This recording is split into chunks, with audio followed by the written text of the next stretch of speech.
Hello दोस्तों, स्वागत है आपका अपनी YouTube channel Rohit Goswami law classes में। और आज हम आपको कराने वाले हैं एलएलबी थर्ड ईयर, सेम है आपका फिफ्थ, एक्ट आपका लैंड लॉ यूपी कोड, और इसको आगे रेवेन्यू कोड 2006 भी कहते हैं। इसका पूरा नाम है हिंदी में उत्तर प्रदेश राजस्व विभाग 2006। इसका जो ये कोड है, ये संहिता का कोड है, संहिता का नाम है। और जो एग्जाम कोड है हमारा 5004 है। आज का जो क्वेश्चन है, क्वेश्चन नंबर हमारा 14 है, वेरी वेरी इंपॉर्टेंट है। जैसा कि आपको बताया, मैं सिर्फ वही क्वेश्चन आपको कराता हूं जो आपके लिए बहुत ज्यादा महत्वपूर्ण होते हैं। 14 से पहले 13 क्वेश्चन और दो बेसिक क्वेश्चन मैं आपके ऑलरेडी डाल चुका हूं। आप प्ले लिस्ट में जाना और वहां पर आप देख सकते हो। प्ले लिस्ट में आपको सेमेस्टर, एक्ट का नेम, लैंड लॉ यूपी लिखा मिलेगा, ठीक है, और वहां पर कोड भी आपका लिखा मिलेगा। अगर किसी का सेमेस्टर या कोड मैच नहीं करता है तो आप परेशान ना होना, ये लैंड लॉ यूपी, अगर किसी के पास एक्ट है तो वो सभी के लिए महत्वपूर्ण है, ठीक है। आगे चलते हैं। आज का जो क्वेश्चन है बहुत ज्यादा महत्वपूर्ण है, ध्यान से देखिएगा। अगर आपने रोहित गोस्वामी लॉ क्लासेस नाम से हमारा एक व्हाट्सएप चैनल है, अगर उसे फॉलो नहीं किया है तो लिंक डिस्क्रिप्शन में है, उसे जाकर फॉलो कर लो। वहां पर आपको लॉ से related notification, update and news provide कराई जाएंगी, ठीक है। अगर किसी को लिंक नहीं मिलता है डिस्क्रिप्शन में तो आप दिए हुए व्हाट्सएप नंबर पे एसएमएस करके हमसे लिंक मांग सकते हो। आज का जो क्वेश्चन है 14 है। जो क्वेश्चंस मैं आपको करा रहा हूं, जो मैंने क्वेश्चंस प्ले लिस्ट में कराए हैं, यह सभी क्वेश्चन आपको पीडीएफ फॉर्म में हमारे तरफ से मिल जाएंगे। आपको पेमेंट करना होगा। 1 एक्ट की कीमत हमारी 199 है और 5 एक्ट की कीमत हमारी 499 है, ठीक है। आगे चलते हैं। क्वेश्चन नंबर है हमारा 14, खान और खनिज से आप क्या समझते हैं। सबसे पहले तो हम आपको बता देते हैं खान क्या होती हैं। खान वह सब स्थान होते हैं, उसे कहते हैं जहां से हमारे खनिज प्राप्त होते हैं, उन्हीं को खान कहते हैं। अब बात करते हैं खनिज किसे कहते हैं।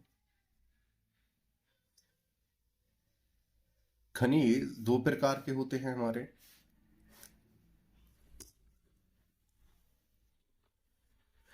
नंबर 1 धात्विक और नंबर 2 पर होते हैं अधात्विक, ठीक है। ये जो धात्विक जो होते हैं ये थोड़े चमकीले होते हैं, ठीक है, और ये चमकीले नहीं होते हैं, ये थोड़े कठोर होते हैं, कठोर और दरदरे, ठीक है। आगे चलते हैं। अब हम इसमें कुछ एग्जाम्पल्स लेते हैं। धात्विक खनिज किसे कहते हैं, जैसे हमारे सोना है, चांदी है, लोहा है, अयस्क, ठीक है, हेमेटाइड, बॉक्साइड, मैग्नीज, ये सब हमारे क्या हैं, एक धात्विक खनिज हैं। दूसरी बात, ये ऐसे खनिज हैं जब हम इनको पीटते हैं या गर्म करते हैं तो ये बिखरते नहीं है, ये पिघलकर एक तार का रूप धारण कर सकते हैं। और अगर हम इन्हें किसी वस्तु से पीटने की कोशिश करें तो ये चपटे हो जाएंगे, बिखरेंगे नहीं, ठीक है। वहीं पर ये दूसरी बात करते हैं अधात्विक खनिज, ये होते हैं कठोर, ये थोड़े दर्रे दर्रे के टाइप के होते हैं। जैसे एग्जाम्पल में हीरा। हीरा एक बहुत ही कठोर वस्तु होती है, सबसे मजबूत वस्तु होती है, धातु होती है। अगर हम इसे तोड़ने का प्रयास करें तो ये क्या है, बिखर जाएगा। पहले तो ये टूटता बड़ी मुश्किल से है, अगर इसे तोड़ेंगे, अगर टूटने की प्रक्रिया इसकी बनती है तो ये बिखर जाएगा, ये दर्रे दर्रे यानी टुकड़ों में बिखर जाएगा। उसी प्रकार से हमारा होता है पोटास, उसी प्रकार से होता है हमारा नमक, अभ्रक, और तुम्हारा कोयला, चूना, और भी ऐसे ही अन्य सब चीजें, ठीक है। ये थोड़े चमकीले होते हैं और ये थोड़े कठोर होते हैं, लेकिन ये दरदरे होते हैं। कठोर तो ये भी होते हैं लेकिन ये बिखरते नहीं है, ये क्या है, तार का रूप धारण कर लेते हैं। और ये दर्रे दर्रे हो जाते हैं, यानी टुकड़े टुकड़े हो जाते हैं। इन्हीं सभी को क्या कहते हैं हम? खनिज। अब दो प्रकार के थे, धात्विक खनिज, अधात्विक खनिज। दूसरी बात, यह सभी हमें खानों से, समुद्रों से, नदियों से, ठीक है, भूमि से, पहाड़ों से, अन्य स्थानों से हमें प्राप्त होते हैं।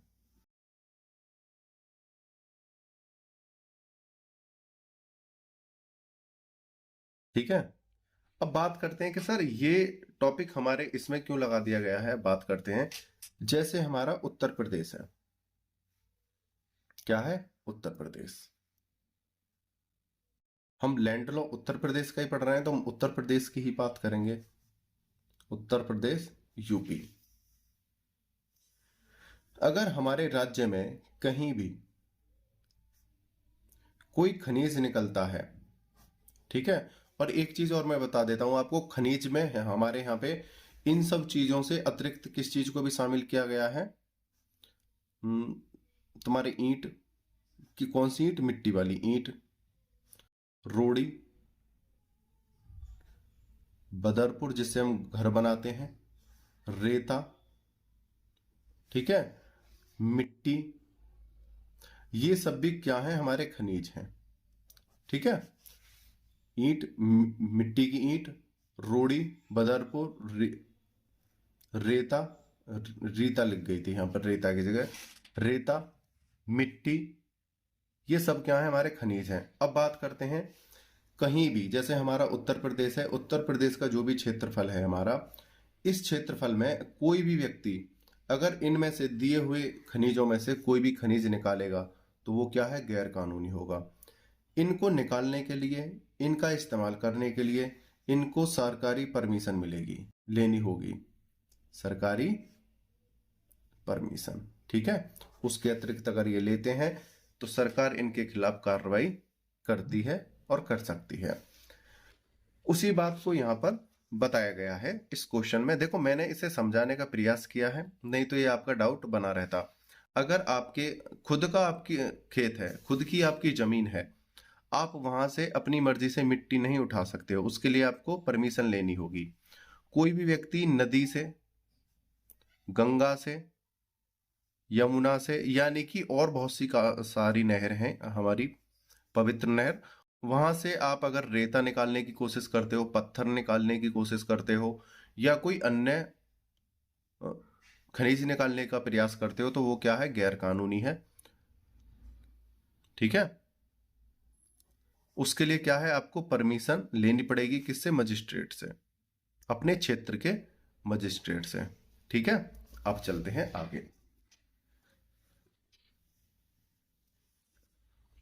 खान और खनिज से आप क्या समझते हैं?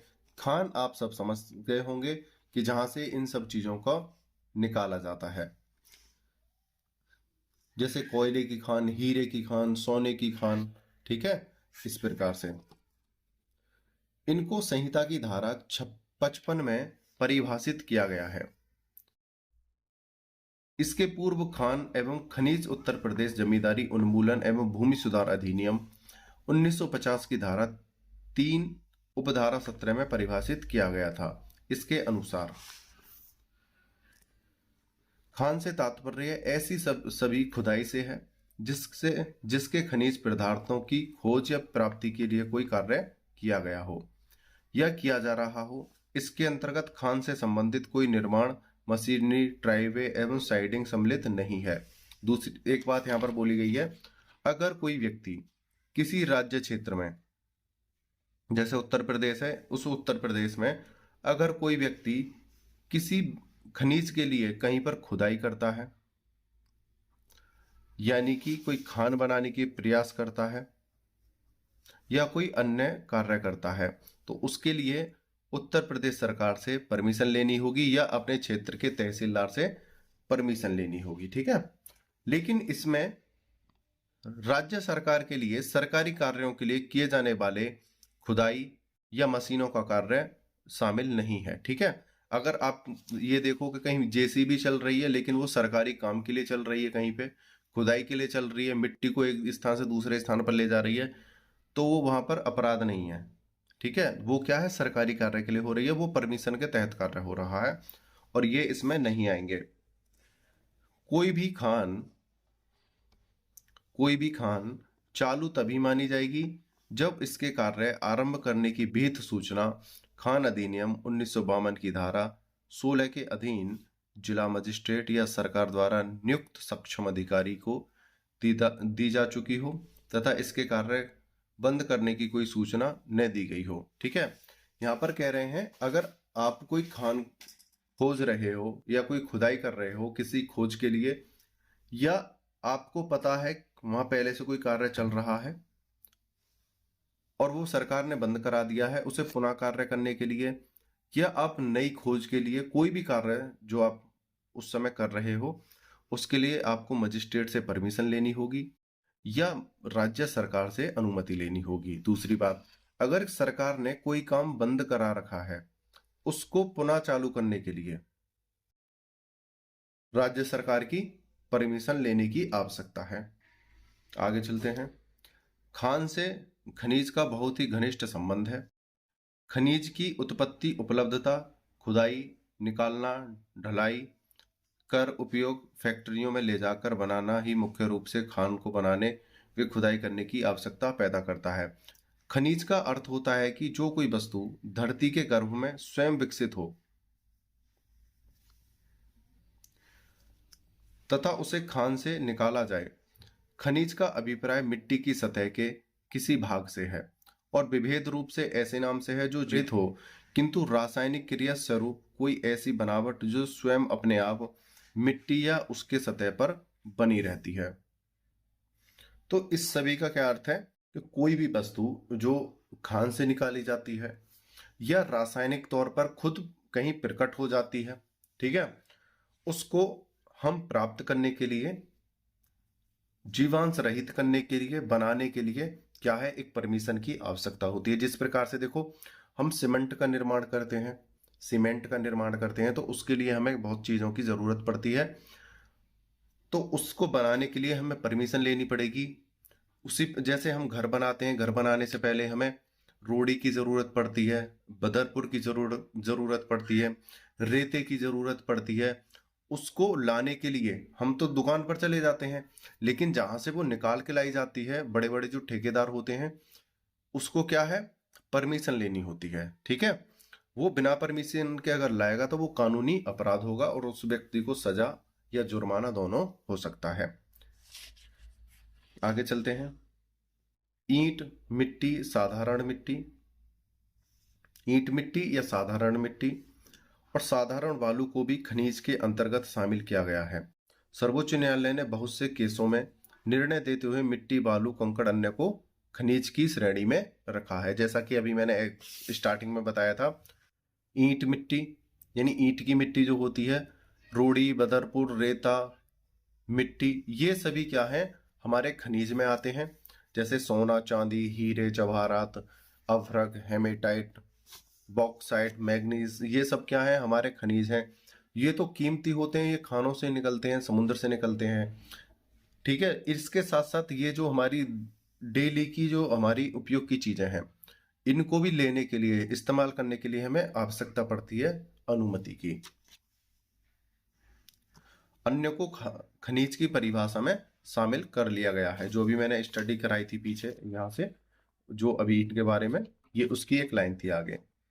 यही नहीं बल्कि खान और खनिज अधिनियम 1957 की धारा 3 और उत्तर प्रदेश तुच्छ खनिज रियायत नियमावली 1963 की धारा 2 उपधारा 7 के अंतर्गत यदि किसी नदी में बाढ़ आने या पानी घटने के समय जब जलांतर नीचे जाता है तो नदी अपने साथ बहाकर लाए कंकड़, पत्थर, बालू, मोरंग आदि को ऊपरी सतह पर छोड़ जाती है, इसे भी खनिज मानते हुए राज्य सरकार द्वारा किया गया नियमानुकूल पट्टा या लाइसेंस प्राप्त किए बिना उठाने का अधिकार प्रदान नहीं किया गया है।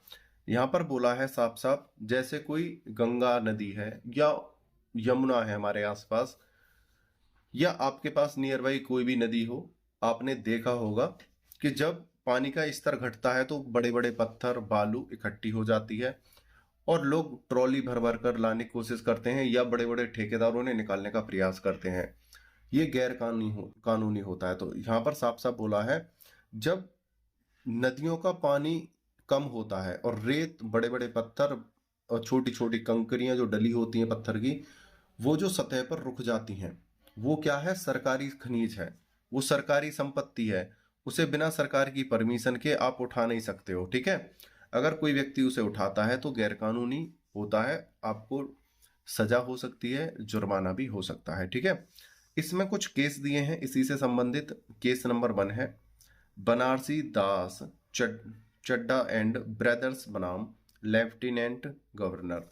दूसरा केस है भगवान दास बनाम उत्तर प्रदेश सरकार। उम्मीद करता हूं क्वेश्चन आपको समझ में आया होगा। अगर अब भी समझ में नहीं आया है तो अब वीडियो को दोबारा से स्टार्ट करके पुनः देखना। ठीक है, हमारा रोहित गोस्वामी लॉ क्लासेस नाम का एक व्हाट्सएप चैनल भी है, रोहित गोस्वामी लॉ क्लासेस नाम का, लिंक डिस्क्रिप्शन में है, फॉलो कर लेना। किसी को पीडीएफ चाहिए तो दिए व्हाट्सएप नंबर पर मैसेज करके हमसे खरीद सकता है। आपने वीडियो को अंत तक देखा है, मुझे अच्छे से सुना है, उसके लिए धन्यवाद। टेक केयर, बाय बाय, जय हिंद, जय भारत।